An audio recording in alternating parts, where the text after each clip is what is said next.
Hello, I'm Chef Steve with Martin Brothers. Today in the kitchen, we're gonna talk beef.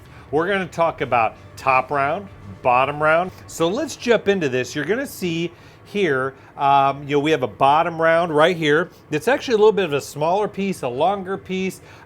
It might be called a rump roast. Some people may call it that. Some people may call it round steak. This here comes from the rear leg of the cow. It really is a flavorful cut on there, but I'll tell you what, there's a lot more connective tissue. It is more lean. It's more of an exercised muscle, which means it's going to be tougher. So we have to look at different cooking applications to get the best end result out of this. I'll tell you what, this one here I love for cube steaks. I love this one actually for a pot roast. We talk about slicing it and roasting it slow and doing sliced beef with it. However, here you're also going to see a beef top round. Okay, so the beef top round comes from the inside of the leg, where it's less exercised, I guess, than the bottom round is. So it's going to be a little bit more tender. We get a little bit more steaks out of it, and it is very, very flavorful. Actually, this here I love. That's ideal for actually roasting and doing sliced roast beef, doing Italian beef if we want to cut slits into it, put whole cloves of garlic into it, seasoning, roast it again in the oven. We talk about low and slow. So I'm going to start it out though at a high temperature, and then we're going to turn that temperature down. So let's talk about seasoning the products. We can make it more tender. We can do a lot of different marinades. We can do a lot of different flavor profiles. One thing I really like is just simply some salt, pepper, garlic, and onion. And what I've done was taken these out of the cooler and I brought them up to a little bit of more of a room temp so when we start cooking them. And we're gonna actually take these here and we're just gonna put a good amount of salt. So here I've got some kosher salt. We'll use some sea salt in here, but get a good amount of salt on these. And then we're gonna look at some black pepper.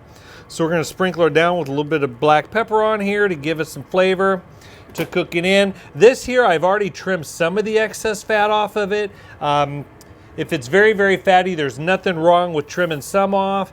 And then we're going to go with some garlic. Some people may use garlic salt and just skip the salt part altogether as a combination. And then we're going to do some onion. Granulated onion powder works just as fine. And you see we have a nice seasoning going on this here.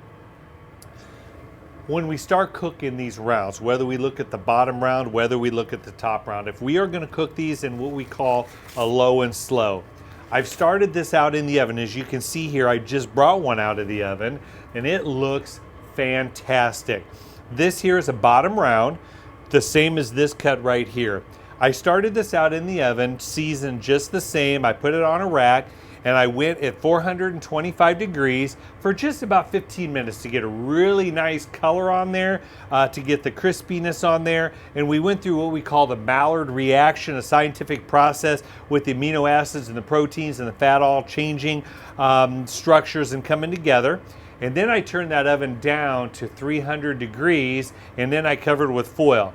I cooked this one here to right about 145 and then I'm going to let it rest. So we're going to look at that here when I start slicing this in a little bit. But let me talk to you about a little bit about cooking methods with something to achieve the tenderness. These being less tender cuts of meat, it is very, very imperative if you're going to dry roast them in the oven to go low and slow.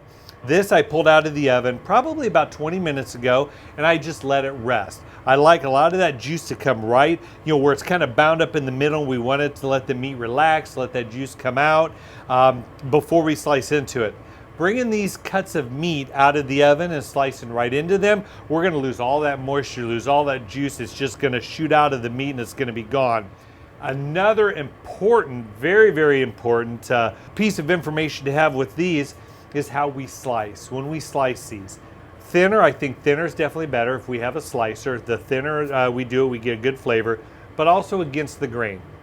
We talk about going against the grain a lot, and you can see on some of these where this one here, you can really see the grain. It kind of runs whole lengthwise to this meat right here. Now I'll show you when I cut into this, you're going to see which way the grain's running. So I always really like to look at these and go against the grain. And the thinner I slice it, the more flavorful, the less chewy it has. So let's cut into this one here and see kind of what we look like. So we're gonna cut right through this a little bit. We're gonna kind of go a thin, nice cut.